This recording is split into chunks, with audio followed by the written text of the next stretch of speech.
Ito na mga lods ang bagong part ng ating manhwa recap. Si Yunan mapapalaban na naman pero sa mga pangit at sa big boss ng mga pangit na sobrang pangit, at may magaganap na malaking revelation. Kaya simulan na natin, at huwag kalimutang mag-like at mag-subscribe, para update ka sa bagong recap. Maraming salamat na rin sa'yo. Bago tayo magpatuloy, introduction muna tayo. And when you need it, baby, just jump under the covers.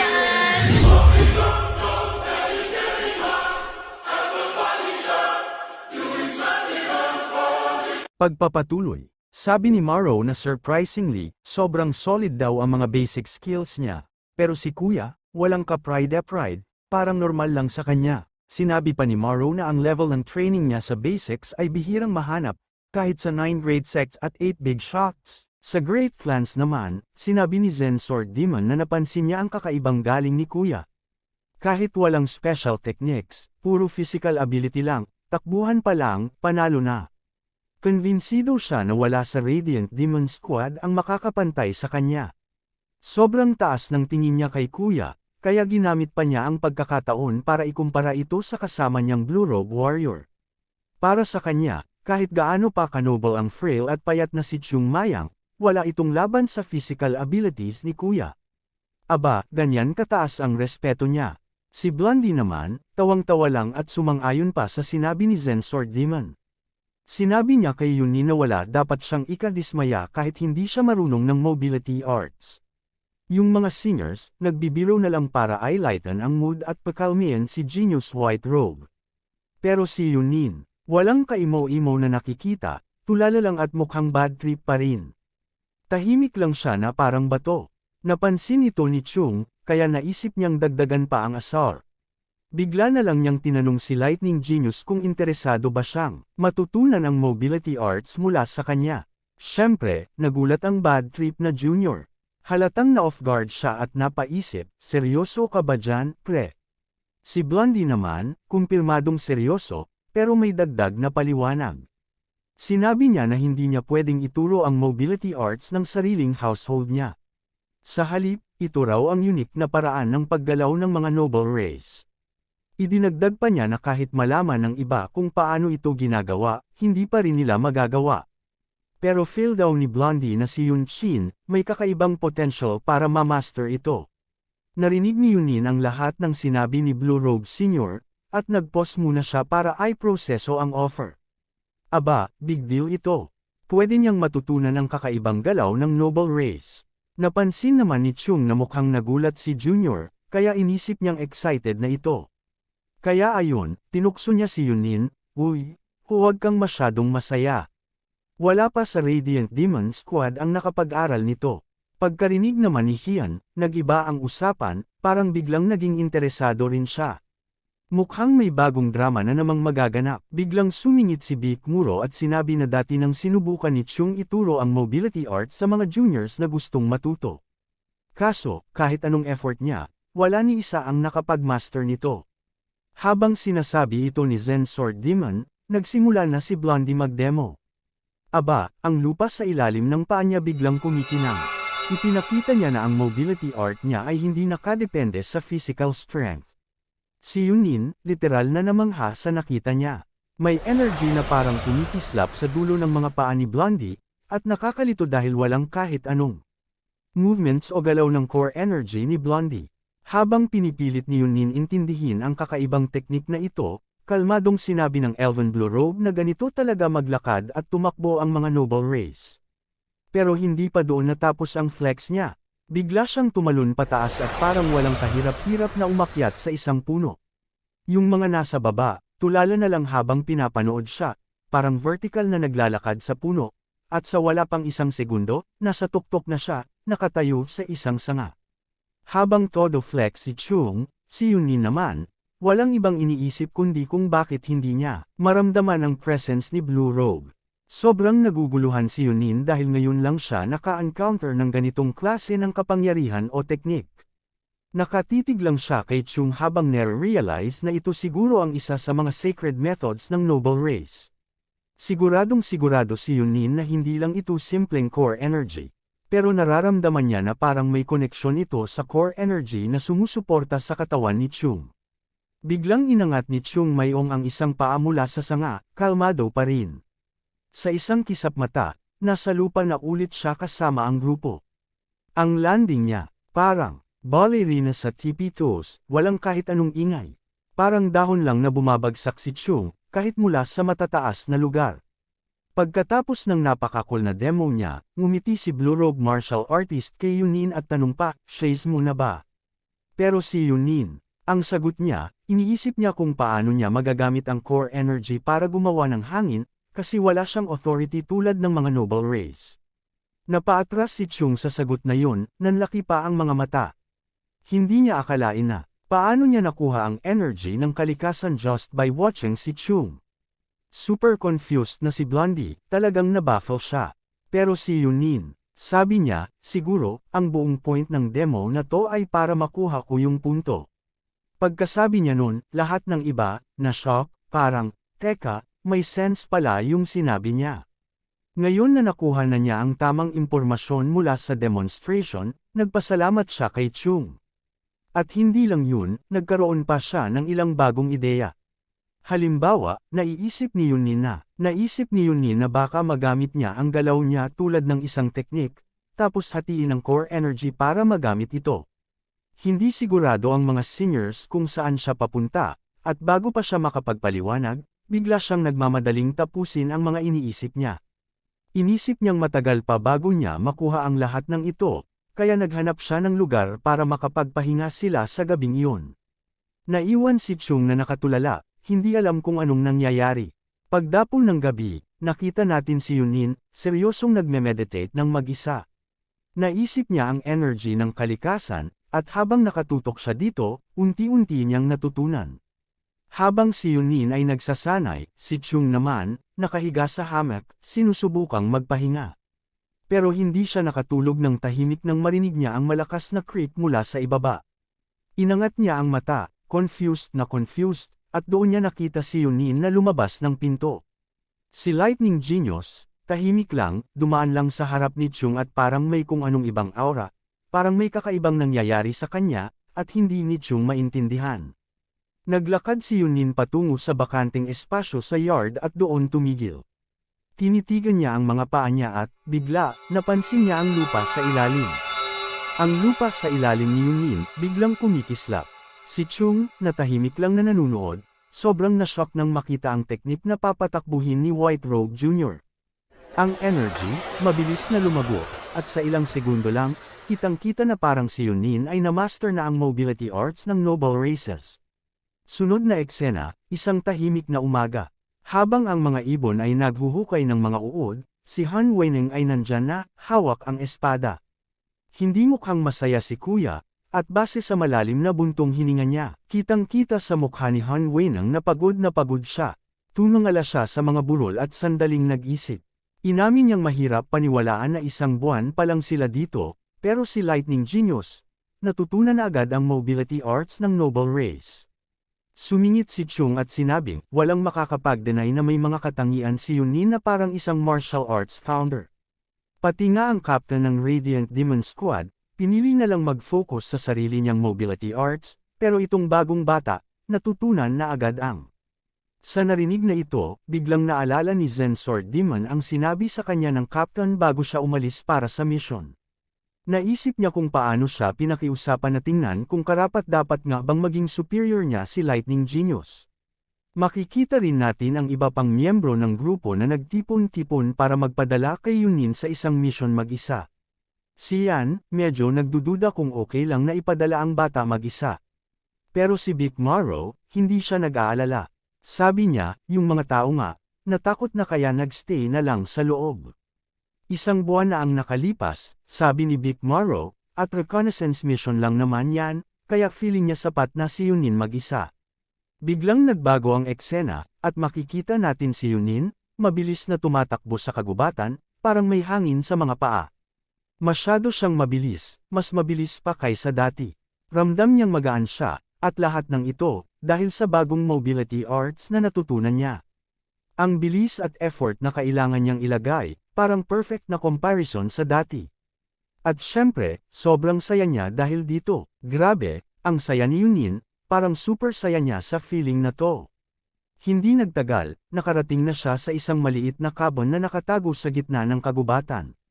Nagtago siya sa mga bushes at nakita ang isang redhead na blood flame cultist. Pareho ng isa sa mga umatake sa mga nayon kanina. Nakita ito ni Yunin, at agad niyang naisip na ito na siguro ang hideout. Kailangan lang niyang bumalik at ipaalam sa grupo. Pero habang papalayo na siya, bigla niyang natano ang red-headed cultist na hinahawakan ng isang batang bata. Habang tinitingnan ni Yunin, ang cultist ay dinampot ang bata at isinuksok ang mga pangil sa leeg nito. Isang wave ng takot ang damaloy kay Yunin, ang mga mata niya lumaki sa gulat, sobrang horrified siya sa nakita niya. Nakakalungkot, pero huli na dahil ang cultist ay mabilis na sumisipsip ng dugo ng bata, parang isang vampire. Halos mabaliw si Yunin sa nakikita niyang ito, ang beast ay unti-unting inuubos ang buhay ng inosenteng bata. Dapat sana ay paalis na siya at babalik sa grupo, pero pagkatapos ng nakita niyang iyon, hindi niya kayang iwan ang lugar. Si Yunin, hindi kayang iwanan ang bata nang hindi nagpaparusa, kaya lumabas siya mula sa kagubatan parang multo at tumayo sa harap ng bahay. Siyempre, napansin siya ng blood flame cultist. Ibinaba nito ang bata at tinanong si Yunin, "Sino ka ba?" Sa tanong na iyon, napansin ng cultist ang suot ni Yunin at na-realize niyang ang galit na swordsman sa harap niya ay mula sa Death Fortress. Hindi na kayang mag-isa pang magsalita ni Yunin, sobrang galit na siya.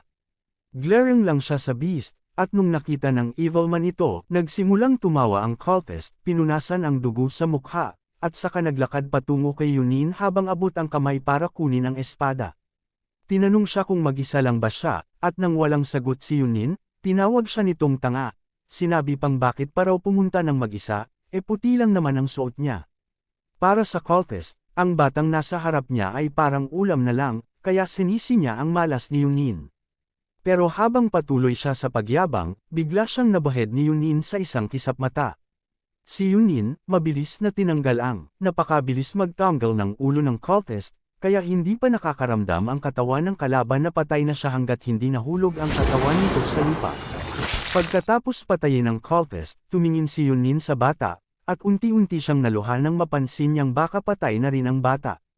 Ang tanawin ng patay na bata ay nagbalik ng masakit na alaala. Pumailan lang sa kanyang isipan ang pagpatay sa pamilya niya. Dahil dito, napagpasyahan niyang hindi pwedeng mabuhay pa ang mga ganitong uri ng tao. Determinado siyang ipaghiganti ang inosenteng bata.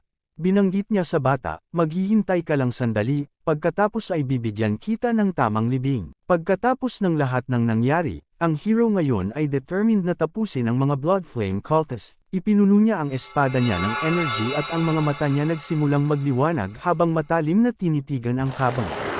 Para magawa ito, kailangan niya ng pinakamalakas na lakas, kaya ginamit niya ang kanyang Radiant Demon Arc, Swift Sword Style, at pinakawalan ang isang malakas na blast sa kabang. Ang lakas ng slash ay sobrang hindi, nahati ang kabon at ang mga redhead cultists ay halos mawalan ng ulirat sa nakitang pagsabog. Hindi sila makapaniwala sa kanilang mga mata, at habang ang mga cultists ay naguguluhan at sinusubukang intindihin kung anong nangyari, bigla si Yunin tumalon sa loob ng kabon, hawak ang espada, at sinusok ang unang cultist sa dibdib. Ang isa pang cultist ay nahati na ng unang slash na pinakawalan niya sa kabon. Habang ang cultist ay sumisigaw sa sakit, tinanong ni Yunin sila kung paano nila nararamdaman na pinapatay sila ng isang mas malakas sa kanila. Pinaalala niya sa kanila ang paniniwala ng kanilang kulto, na ang mga mahihina ay pagkain ng mga malalakas. Siyempre, isang matinding tanong ito na. Isang rhetorical na tanong lang ito, dahil patay na ang mga cultists at wala na silang magagawang sagot. Matapos pukse ng 3 miyembro ng Blood Flame Cult, tinitigan ni Yunin ang natirang bahagi ng kabon. Dito niya napansin ang isang kuweba sa labas, na may mas maraming energy na umaagos mula dito.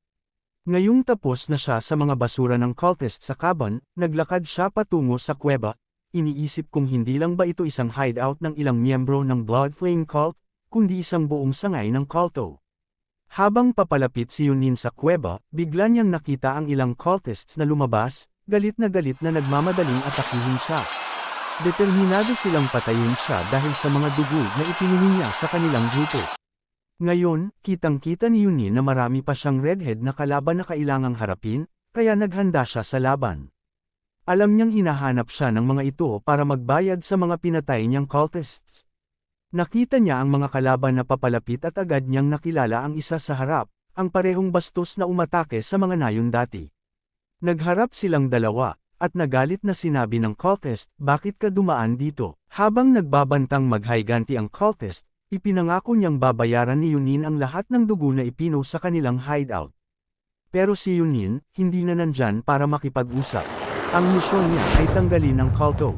Kaya't pumasok siya sa kuweba at mabilis na tinulungan ang espada niya sa mga mukha ng mga pangit na kalaban. Ginamit niya ang isang matinding slash ng espada, at sa isang kisap mata, lahat ng cultists ay nawala ng pagkakataon. Mabilis silang napatumba at natabunan ng sarili nilang dugo. Matapos matiyak na wala ng kalaban, ini-focus ni Yunin ang atensyon niya sa kuweba. Natapos ng puksin ni Yunin ang karamihan sa mga miyembro ng Blood Flame Cult, ngunit patuloy pa rin siyang nakakaramdam ng malakas na energy mula sa loob ng kuweba. Bigla niyang narinig ang isang ominous na boses na nagsalita. Ang boses ay nagulat at tinanong kung paano nagkaroon ng lakas ng loob ang isang puting rogue mula sa desolate fortress na gumawa ng ganitong kaguluhan sa kanyang tahanan. Hindi nagsalita si Yunin at nanatili lang siyang nakatutok sa loob ng kuweba, nag-aabang sa paglabas ng senior cult member. At hindi nga nagtagal, lumabas nga. Sa wakas, nakita ni Yunin ang ominous na nilalang na papalapit sa kanya. Agad niyang naramdaman na ang malupit na energy na nararamdaman niya ngayon ay hindi kasing tindi ng mga napatay niyang kalaban. Ang lakas na ito ay mas mataas, at habang nag-iisip pa siya, lumabas na ang pinuno ng culto. Isang matandang monster na may mahabang buhok, at ang itsura nito ay tila mula sa kamatayan mismo. Nakakatakot ang itsura, at si Yunin ay tiyak na ang lalaking ito ay nasa ibang level ng lakas kaysa sa mga. Habang tinatanaw ng cult boss si Yunin, kitang-kita ang malupit na galit sa kanyang mga mata na kumikislap. Higit siyang mataas kaysa sa lahat ng mga cultists na nakaharap ni Yunin dati. At habang siya ay nakatayo sa ibabaw ng puting robe warrior, naalala ni Yunin ang sinabi tungkol sa pagiging kaya ng isang tao na pinino ang kanilang core energy. Ipinakita nito na ang isang bahagi ng katawan ng tao ay bumalik sa dati nitong kalagayan. Sa pamamagitan ng ideyang ito, napagtanto ng batang hero na ang lalaking nakatayo sa harap niya ay ang pinakamalakas at pinuno ng culto na namumuno sa lugar na iyon. Sa madaling salita, siya ang branch leader, at bilang isang malaking bagay ito, naging mas alerto at maingat si Yunin. Hindi nakapagtataka, biglang inabot ng branch leader ang kanyang espada, handang pukse ng human intruder. Nakita ito ni Yunin, at mula sa mga natutunan niya, naalala niya na ang branch master ay karaniwang kalapit ng Blood Master Swordsman sa Blood Flame Cult. Dahil dito, inihayag ng branch leader ang kanyang espada at nagbanta na palalakas pa niya ang kanyang dugo laban sa batang puting rogue. Sa puntong ito, si Yunin ay nagsimula ng mag-alala tungkol sa kung anong mangyayari, dahil sa wakas ay naharap siya sa pinakamalakas niyang kalaban. Ang mga Blood Master Swordsman ay ang pinakamalakas sa bawat sangay ng Blood Flame Cult, at ang titulo na ito ay pag-aari ng mga pinuno ng bawat sangay. Para sa mga karaniwang tao o mga subordinate, para silang mga Diyos ng kamatayan, at kakaunti lamang ang mga martial masters na may kakayahang patumbahin sila.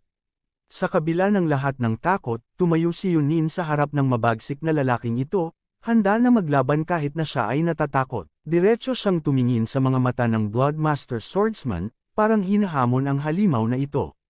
Nang mapansin niyang may reaksyon mula sa nilalang, nagdesisyon siyang maglakas loob at gamitin ang lahat ng kaya niya sa laban. Bago pa makalapit ang matangkad na kalaban, naghahanda na siya para sa isang epic na labanan. Bigla niyang naalala ang isang pagkakataon noong nanalo lang siya laban sa isang mas malakas na kalaban dahil pinasabog niya ito ng sunod-sunod na atake bago pa man ito makasagot. Dahil gumana na ang teknik na iyon noon, napagtanto niyang iyon na siguro ang susi sa laban na ito. Pinili niyang gamitin ang parehong diskarte at nag-charge ng lakas sa kanyang espada, tapos ipinapamana ang katulad na slash sa Bloodmaster Swordsman. Sinubukan niyang magtama ng maraming suntok ng mabilis hanggat maaari. Ngunit habang ginagawa niya ito, hindi pa rin apektado ang Blood Flame Cultist. Sinabi niya sa batang puting robe warrior na naging sobrang mayabang ito dahil pinapakita niya ang pangalan ng Desolate Fortress, kahit na malinaw na hindi tinatablan ang mga atake ni Yunin. Gayunpaman, hindi siya sumuko. Determinado siyang tapusin ang bawat huling cultista sa sangay na ito, kaya't nagpersige pa rin siya sa laban. Pinaganya niya ang kanyang limit releasing technique, Umaasang ito na ang magbibigay ng saktong pinsala na hinahanap niya. Malaki ang kinakain nitong enerhiya sa kanya, kaya't sigurado siyang magiging nakasisirang hampas ito kung tatama. Tila alam ng Bloodmaster Swordsman ito, dahil sa unang pagkakataon, iniangat niya ang kanyang espada upang blokhin ang atake. Noon, tila walang pakialam siya, ngunit pagkatapos makita ang lakas ng slash na iyon, nagdesisyon siyang magdepensa. Binlock niya ang atake, at kitang-kita ang pagkabigla sa kanyang mga mata, dahil hindi niya inasahan ang ganitong klase ng lakas mula kay Yunin. Ang lakas ng impact ay nagpadapa kay Yunin at pinaulong siya ng ilang metro, pero nagawa pa rin niyang manatiling nakatayo. Nang makita niyang kahit papaano ay nakapagbigay siya ng takot sa puso ng Bloodmaster Swordsman, nagdesisyon siyang ipagpatuloy ang laban, umaasang ma-overwhelm niya ang matangkad na cultista. Ang mga paa ni Yunin ay nagsimulang mag-glow habang pinapalakas ang kanyang sarili patungo sa kalaban. Sa bilis at determinasyon, dumaan siya patungo sa branch leader at nagsimulang ihagis ang lahat ng kaya niyang atake. Nagbigay siya ng sunod-sunod na mga hampas sa loob ng isang iglap, ngunit sa kabila ng lahat ng iyon, nagawa pa rin i-block ng monster na ito ang lahat gamit ang kanyang espada. Oo, natatabig niya ang bawat atake, pero malinaw kay Yunin na nahihirapan na ang kalaban na makipagsabayan sa bilis at lakas ng kanyang mga hampas. Nagrubrag siya habang pilit na iniiwasan ang bawat tama. Habang nagpapatuloy ang bombardment, hindi na nakapagpigil ang Bloodmaster Swordsman at aminado siyang magaling ang teknik ng White Robe Warrior. Nang makarating si Yunin sa isang huling strike, narinig niyang sinabi ng kalaban ito, at agad siyang nainas na kahit ganito na, may lakas pa rin ng loob ang cultist na maging mayabang. Sa bawat pag-atake ni Yunin, nagagawa ng Redhead Monster na i-block ang lahat gamit ang kanyang espada. Oo, natatabig niya ang mga atake, pero malinaw na nahihirapan na siyang makasabay sa bilis at lakas ng bawat hampas. Habang nagpapakita ng hirap ang kalaban, bigla siyang umungol at nagsimulang magpaliwanag na hindi pala masama ang teknik ng White Robe Warrior. Nang marinig ito ni Yunin, nag-init ang ulo niya. Naiirita siya na kahit nasa ganitong kalagayan na siya, patuloy pa rin ang kabangisan at kay-abangan ng kalaban. Makariak, sinunggaban niya ang kamay ng Bloodmaster Swordsman ng buong lakas. Nagtaka ang cultista, ano to? Nananaginip ba ako? Pero bago pa siya makabawi, isang malupit na ngiti ang gumuhit sa mukha ng bida. Akala mo ikaw lang ang malakas, nawala ang lahat ng yabang ng cultista. Alam niyang ibang level na ang kaharap niya ngayon. Hindi man lang makadepensa ang cultista. Sa isang iglap, inikot ng Lightning Genius ang kamay nito gamit ang bilis at lakas na hindi maisip ng kahit sino. Ang resulta, napasigaw na lang sa matinding sakit ang malaking kalaban. Nang matapos si Yanan sa kamay na iyon, napatingin ang branch leader dito, hingal na hingal. Sandaling napako ang tingin niya, hindi makapaniwala sa nangyari. Paano nagawa to ng isang white rope martial artist? Tanong niya sa sarili, parang sinampal ng realidad. Galit na galit sa kahihiyan, sinumpa niya si Yanan at sinubukang umatake gamit ang natitirang kamay niya. Ngunit ang inihanda ng Bloodmaster Swordsman ang kamao niya, pinuno ito ng nakamamatay na mahiwagang lakas. Pero nakita ito ni Yanan mula pa lang sa simula. Sa isang mabilis na galaw, inaga niya ang kamay ng kalaban, tanggal ito ng malinis. Ngayon, parehong kamay ng cultista ang wasak. Nakatingin siya sa natanggal niyang kamay, napapasigaw sa takot at sakit. Habang tulala pa siya, biglang sumugod si Yanan, hawak ang espada at handang tapusin ang laban. Habang tumatakbo si Yanan papalapit, bumuo siya ng matinding momento. Sa nakakasilaw na bilis, hinuhag niya ang Bloodmaster Swordsman sa dibdib gamit ang kanyang espada. Tuluyang bumaon ang sandata ni Yanan, diretso sa puso ng cultista, at bigla siyang nagsimulang umubo ng dugo. Nanlaki ang mga mata niya sa gulat, hindi siya makapaniwalang natalo siya ng isang White Robe Warrior. Habang nasa ganoong estado, matalim ang tingin ni Yanan diretso sa mga mata ng cultista. Sa malamig na boses, sinabi niya, mukhang hindi ka pa nakakaramdam ng sakit, ano? Sanay ka kasing ikaw ang nananakit. Hindi na nakasagot ang Bloodmaster Swordsman. Sa mismong lugar, binawian siya ng buhay habang nakabaon pa ang espada ni Yanan sa kanyang katawan. Dahan-daang tumulo ang itim na dugo niya sa lupa. Dumadaloy pababa sa espada. Nang makasigurado si Yanan na patay na ang kalaban, hinugot niya ang kanyang espada. dahilan para bumagsak ang katawan ng Bloodmaster Swordsman sa kanyang mga tuhod. Wakas na ang buhay ng cultista. Sa wakas, nakahinga ng maluwag si Yanan. Tumayo siya sa gitna ng mga bangkay, ang buong sangay ng Blood Flame Cult na ito ay tuluyan niyang nilipol. Napuno siya ng kasiyahan at tagumpay habang tinitingnan ang paligid. Napansin niya ang isang butas sa lupa. Lumapit siya para tingnan ito. Nang marating niya ang gilid ng hukay, bumungad sa kanya ang mga bangkay ng mga parehong taga-baryo na sinubukan nilang iligtas kanina. Napuno ng lungkot ang puso ni Yanan nang makita ang inosenteng bata na nawala ng napakabata pa. Nakatingin siya sa hukay, puno ng sakit ang kanyang mga mata, at same time na nanalangin na sana'y makarating silang lahat sa paraiso. Nagbago ang eksena, at ng gabing iyon, umuwi na si Yanan. Labis na naguluhan si Yan Weneng nang makita ang kapwa niya white robe na bumalik. Samantalang si Chung at si Bimuo ay nanatiling tulala sa kanilang nakita. Doon natin makikita ang Lightning Genius na bumalik na may daladalang bata sa kanyang likuran. Puno ng dugo si Yanan, pati na rin ang bata. Isang nakakagulat na tanawin para sa grupo. Sa wakas, binali ni Yan Weneng ang katahimikan at tinawag ang kanyang kaibigan. Agad siyang lumapit kay Yanan, at hiningi ni Yanan ang tulong niya para sa bata. Agad namang tumulong si Yan, at doon nila natuklasan na buhay pa ang bata. Lumalabas na nas-akto ni Yanan ang timing at napatigil ang cultista bago tuluyang mapatay ang inosenteng bata. Sumingit si Bimuo sa puntong ito, halatang napansin niyang nilabanan ni Yanan ang mga cultista nang walang tulong mula sa kanila. Kaya tinanong niya ito, ano bang nangyari doon? Ngunit, bigla niyang naalala na hindi pa niya alam kung ayos pa si Yanan. Kaya't agad siyang nagtanong, okay ka lang ba? At doon lang napansin ni Yanan kung gaano kadumi at puno ng dugo ang kanyang mga damit. Siguro hindi niya ito namalayan kanina, ngunit nang magpakita ng pag-aalala ang senior, sinigurado ni Yanan na wala siyang pinsala. Hindi ito dugo ko, sabi niya habang ipinaliliwanag. Pagkatapos nito, sinabi ni Yanan sa grupo na nakatagpo siya ng isang lugar na mukhang isang sangay ng Blood Flame Cult. Nang marinig ni Sword Demon ang bahagi tungkol sa hindi pagiging dugo ni Yanan, huminga siya ng maluwag, isang malaki at pinakamatinding buntong hininga ng ginhawa. Sobrang saya na ligtas si Yanan, pero nang marinig ang tungkol sa Blood Flame Cult na sangay, hindi na siya makapaniwala. Ano? Ang Blood Flame Cult?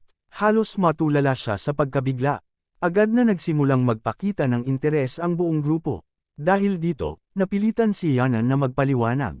Sinimulan niya sa pagbanggit na may 8 red-haired Blood Flame Cultists sa sangay, kasama na ang isa na gumugulo sa Jing County. Ibinunyag din niya na may isang napakalakas na demonic cultist na may pulang at itim na buhok. Ang 2 Blue Robe Singers ay, ang mga Blue Robe Singers ay natulala ng marinig ito, parang alam na nila kung sino ang tinutukoy ni Yanan. Si Vic ang unang nagsalita, sinabi niyang malamang ang demonic cultist na iyon ay ang Bloodmaster Swordsman, dahil sa pulang at itim na buhok. At tama nga, sa puntong iyon, tiyak na siya na natagpuan nga ni Yanan ang kanilang sangay. Dama po sa kanya ang katotohanan at hindi siya makapaniwala na isang sangay ng Blood Flame Cult ang talagang nagugat dito, nagpapakain sa mga tao ng lugar. Dahil dito, naghanda ang mga Blue Robe Singers na. Sean Mayan ay tahimik na kinuha ang espada mula sa mesa. Anuman ang misyon, ang Blood Flame Cult ay isang target ng Desolate Fortress na kailangang wasakin. Inanunsyo niya sa buong grupo na kailangan nilang salakayin ang sangay na iyon sa pinakamabilis na panahon. Hindi pa rin niya alam na ang White Robe Jr. ay nawasak na ang sangay, pero proud pa rin siya sa kanya dahil sa pagtukoy nito sa lokasyon ng sangay. Kaya't sinabi niya sa kanya na magpahinga na muna habang ang iba ang humawak sa.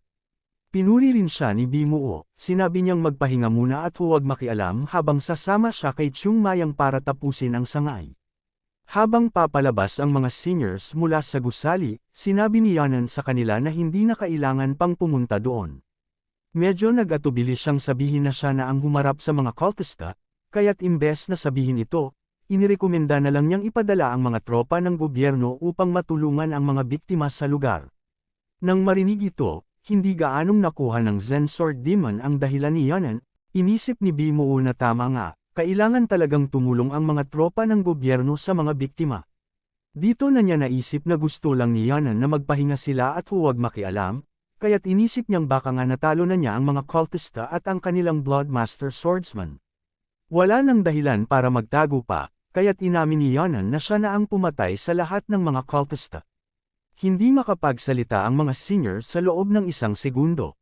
Ang blondie mula sa noble race ay partikular na nabigla, kaya't tinanong niya si Yonan upang matiyak. Inisip ng blondie kung narinig ba niyang tama, kaya tinanong niyang muli si Yonan. Tumango si Yonan at kinumpirma na siya nga ang nagwasak sa sangay ng Blood Flame Cult mag-isa. Inamin din niyang malaki ang naitulong sa kanya ng mob ability arts na tinuro ni Chung. Nang marinig nila ito ng pangalawang beses, lalo pa silang naguluhan. Talaga namang mahirap paniwalaan na isang baguhan pa lang mula sa Radiant Demon Squad ang nakapatay ng isang Bloodmaster Swordsman mag-isa. Si Bimuo, medyo nagduda pa rin. Alam niyang may kakayahan sa regeneration ang mga Bloodmaster Swordsman, kaya't sigurado siyang ang laban ay. Medyo nagdududa pa si Bimuo, kaya't tinanong niya si Yonan tungkol dito.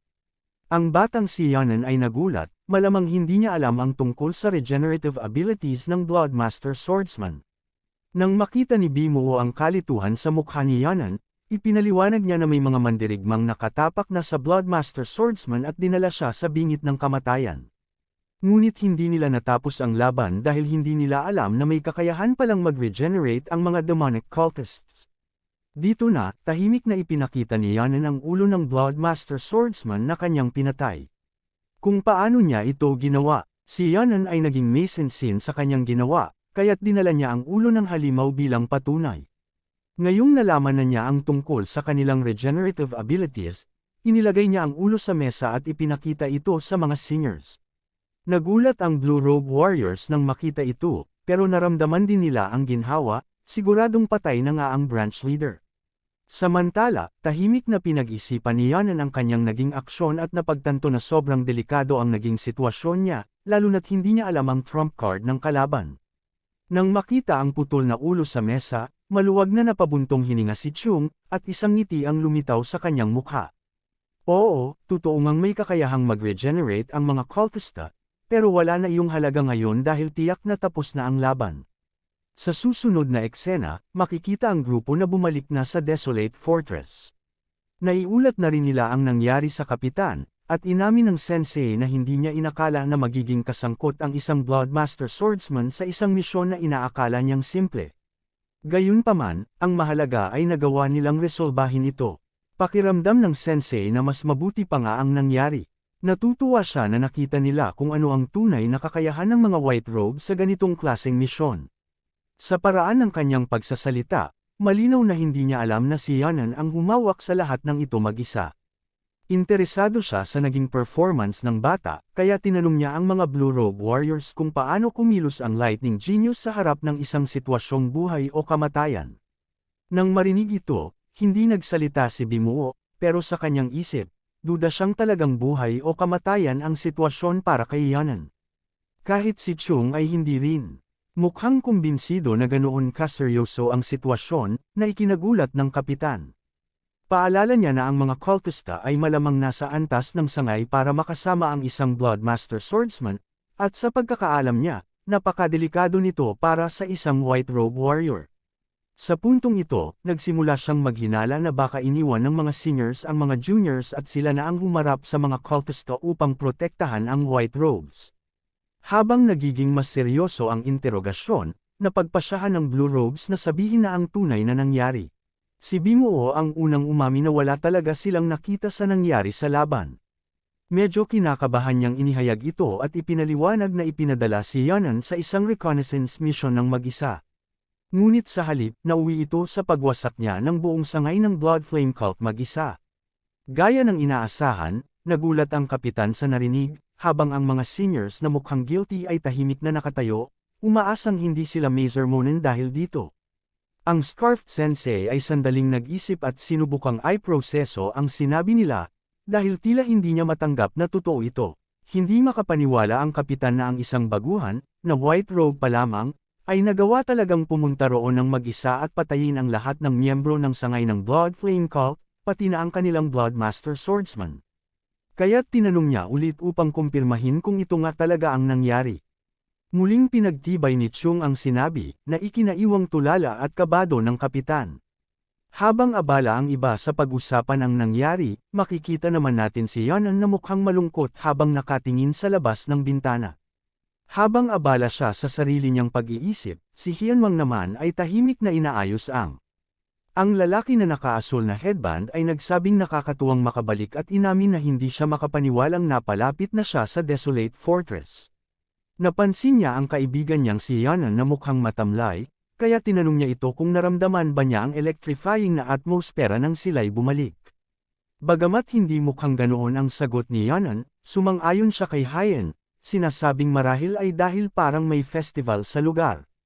Ngunit hindi naniniwala si Hyen na iyon ang dahilan. Narinig niya na ang masayang atmosfera ay dahil umano sa balitang bumalik ang dating Divine Sword Squad Captain upang lumaban para sa posisyon ng Elder Council Leader. Ibinunyag ito ng kanyang madaldal na kaibigan, at si Yeonan ay napaisip saglit tungkol dito. Nagpatuloy si Hyen sa kwento, sinasabing ang kapitan ay may dalang isang bata na sinasabing ampon ng sikat na Desolate Emlan. May chismis rin na ang batang ito ay napakahusay at may kakaibang talento. Nang marinig ang pangalan ni Desolate Emlan, hindi na malayang napakuyong ng kamao si Yeonan. Mukhang may nalaman na ang tinutukoy ay ang angkan ng kanyang ina, at lalo siyang nag-init sa galit. Ang mga tao mula sa Mok Clan ay hindi kailanman nagpunta sa Zenai County, hindi sila dumalo noong ikinasal ang kanyang ina, at kahit noong isinilang siya, wala man lang silang pakialam. Isang masakit na kwento ito para kay Yeonan, ang tipong madalas mong maririnig sa mga baryo. Parang tuluyang pinutol ng Mok Clan ang lahat ng ugnayan sa kanilang anak na babae matapos itong magpakasal sa isang pamilya na maaaring mukhang mas mababang uri kaysa sa kanila. Habang iniisip ito ni Yeonan, makalipas ang ilang sandali, makikita siyang nasa opisina ng kapitan. Tinawag siya ng scarf-faced sensei, kaya't naroon siya ngayon, nagtataka kung ano ang dahilan. Hindi agad sumagot ang kapitan. Sa halip, tinitigan niya si Yeonan ng matindi sa loob ng ilang segundo. Pagkatapos ng maikling pagsusuri, namangha siya, nararamdaman niyang iba na ang enerhiya ng batang white robe. Base sa kanyang obserbasyon, sigurado siyang hindi normal para sa isang baguhan ang magawang wasaki ng buong sangay ng Blood Flame Cult. Na siya ay nagwagi sa buong sangay ng Blood Flame Cult mag-isa, at iniisip ng kapitan na marahil ay swerte lang. Nakaramdam ng kalituhan ang batang martial artist nang hindi siya pinansin ng kapitan at patuloy siyang tinitigan.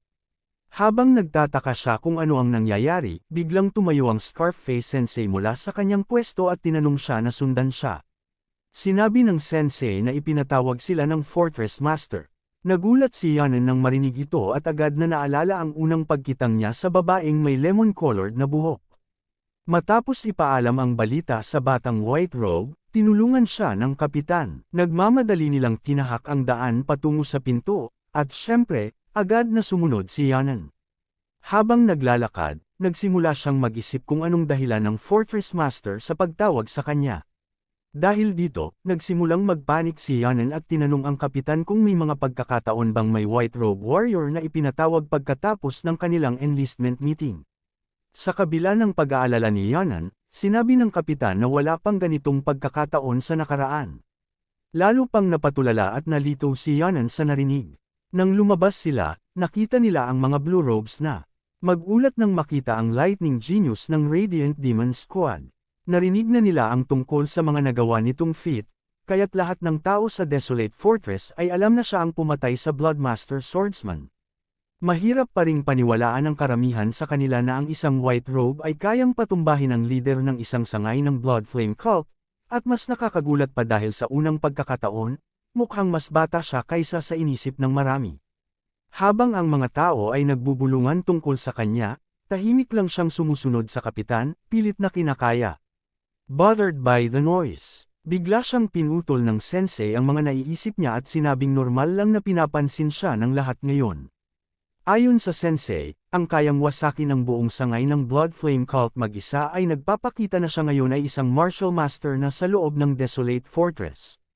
Habang naririnig ito, nagsimulang ma-realize ng batang bayani ang bigat ng kanyang mga nagawa. Inamin niya sa sarili na totoo nga ang mga sinasabi ng kapitan, kaya't patuloy siyang sumusunod dito.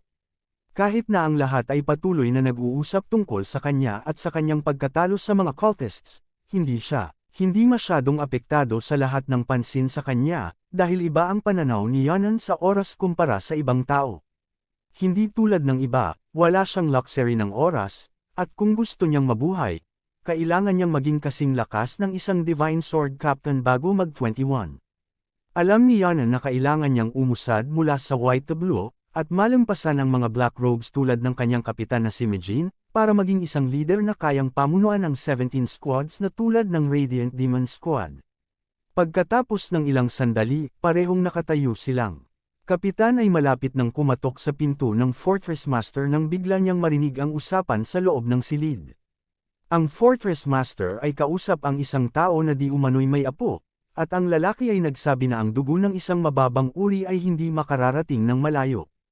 Tumigil sandali si Mijin, parang may naisip siya tungkol sa nangyayari, at doon nila narinig ang panauhin na nagsasabing magiging masaya siya kung hindi magdudulot ng kahihiyan ng bata sa Mok Clan. Nainal si Yanan nang marinig ito, ngunit nanatili siyang tahimik, at nagpatuloy ang panauhin sa pagsasabing ang bata ay kanyang kahalili, na may pambihirang talento kahit hindi siya mula sa pangunahing pamilya. Sa puntong iyon, naramdaman ng kapitan na sapat na ang narinig niya, kaya binuksan niya ang pinto at pumasok ng mabilis sa silid ng Fortress Master. Sumunod si Yanan ng malapit, at hindi nagtagal ay naistorbo nila ang maliit na pulong. Nakita ng Fortress Master na naroon sila at mukhang masaya siya sa kanilang pagdating. Ang babaeng may berdeng buhok naman ay tahimik na tinitingnan si Yanan, may maliit na ngiti sa kanyang labi. Bago pa man magkakabag si Yanan, binati ng kapitan ang Fortress Master upang makuha ang atensyon nito. Sumunod si Yanan at binati rin siya, ngunit habang ginagawa ito, hindi maiwasan na ang kanyang mga mata ay nakatutok sa matandang lalaki at sa ipinagpapalagay na kahalili nito. Ang matandang lalaki ay nakasuot ng purple robe, kaya't madaling makita na siya ay ang dating Divine Sword Squad Captain. Ayon sa mga obserbasyon ni Yanan, ang matandang lalaki ay isang Purple Robe Master na mas malakas pa kay Captain Mijin.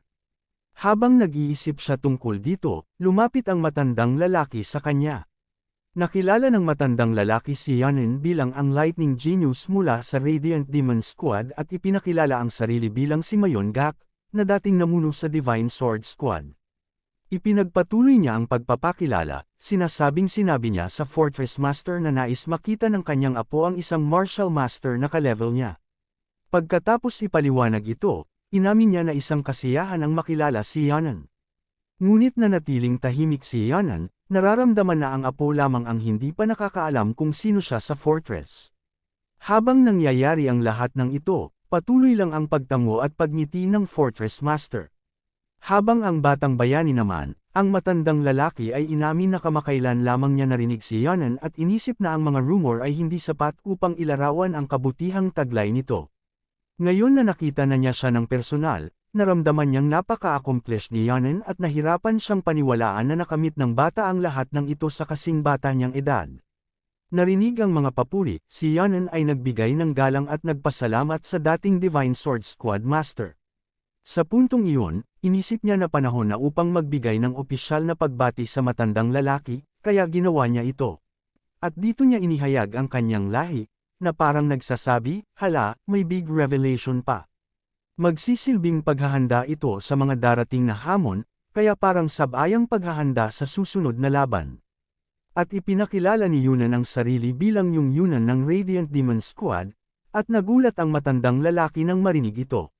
Lahat ng iba sa kwarto, maliban sa Fortress Master, ay mukhang naguguluhan. Si Fortress Master, naman, tahimik lang at nakangiti habang nangyayari ang lahat. Tapos biglang nagtanong ang matandang lalaki kung anong sinasabi ng batang ito, at nagulat siya nang marinig na ang apelyido ni Yunan ay Yang. Parang, aha, kilala ko na yan. At parang naluha siya sa takot. Tila ba natatakot siya sa posibilidad na kilala na nga niya kung sino si Yunan. Si Yunan, parang, sige, mag-isip kayo kung anong ibig sabihin yan. Sinabi lang ni Yunan sa matandang lalaki na, pleasure to meet you, parang ang sarap ng feeling, kahit na may kaba. Tapos biglang parang may realization si Kapitan, at nang marinig niya ang apelyido ni Yunan, diretsahan niyang tinanong ang bata kung anak ba siya ng kanyang kapatid. Si Lightning Genius, mukhang totally confused na parang, anong nangyayari? At wala na, tapos na ang episode na ito. Alam ko, medyo iniwan ko kayo sa cliffhanger ng kwento na ito. Sana naging worth it ang paghihintay nyo. Abangan! Kaya anong masasabi mo kamanhwa sa video? Paki-comment sa baba at pag-usapan natin.